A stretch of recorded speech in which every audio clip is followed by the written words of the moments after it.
¿Qué tal? Buenos días, Agustín. Buenos días a todos. Muchas gracias por llamar. Bueno, ustedes están entre las personas alcanzadas por la medida cautelar de ATE. Confírmeme, por favor, esta información, ¿sí? En este momento la medida cautelar de ATE afecta está alcanzado todo lo que es los trabajadores estatales. Yo en este momento, después de muchos años de estar en el sistema público, me encuentro trabajando en el privado, con lo cual esta cautelar no me estaría involucrando. O sea que los trabajadores de salud del ámbito privado No no, estaríamos no alcanzados en eso. tendrían entonces ese plano de equidad o de igualdad frente a los trabajadores de salud que están en el ámbito público. Tal cual, como muchos otros trabajadores, ¿no? Ujú. ¿Eso cómo se interpreta? Porque cuando la ley pareja se dice no es rigurosa, Ujú, ujú. pero frente a esta circunstancia, entonces, ¿cómo se No, interpreta? ¿Y qué van a hacer, digo, ¿no? En función de esto. tal cual, es raro primero estar hablando nuevamente de este tema, ¿no? Es bastante desgastante que cada 4 años estemos hablando de demolición de políticas, de sueños, en este caso de derechos, ¿no? Hay algo contradictorio, el salario no es ganancia, eso ya se discutió. Lo que ha ocurrido ahora viola el principio de progresividad de los derechos, es totalmente regresivo. Si no me equivoco, en septiembre del 2023, de una manera democrática en el Congreso se votó que el salario no debería pagar ganancias, ¿no? En base a eso cualquier ciudadano empieza a hacer proyectos familiares, proyectos de vida y demás, y otra vez nos encontramos con que este derecho es totalmente quitado, es regresivo. Esto habla también un poco de la seguridad jurídica.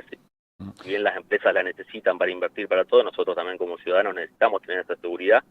Una vez que se sanciona una ley, bueno, lo que se puede hacer es esto de progresar en los derechos, no retroceder. Claro, Y esto es lo que pero se hizo ahora. fíjate que hay, Juan Manuel, perdón, Sí. lo tuteé, discúlpeme.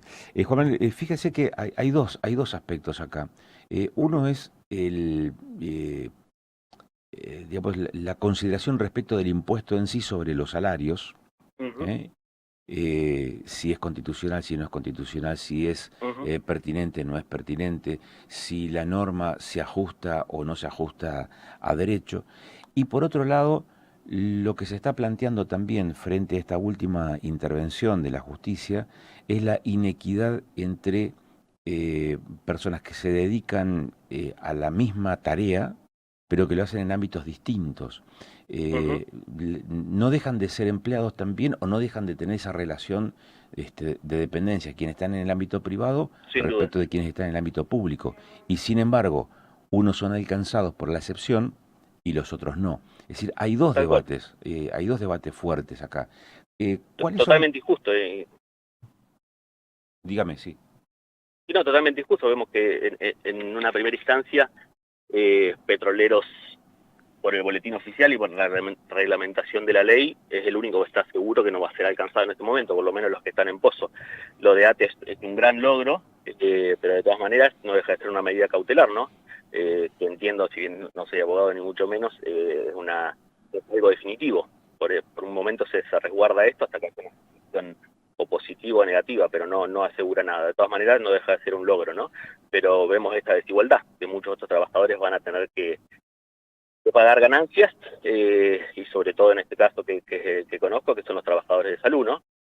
Hoy la mayor parte del sueldo de un trabajador de salud depende de estas horas extras, Claro. más allá del trabajo ordinario semanal, ¿no? Ujú. Estamos hablando del trabajo extraordinario, no solo los médicos, sino también los enfermeros que hacen recargo, hacen guardias y demás, ¿sí?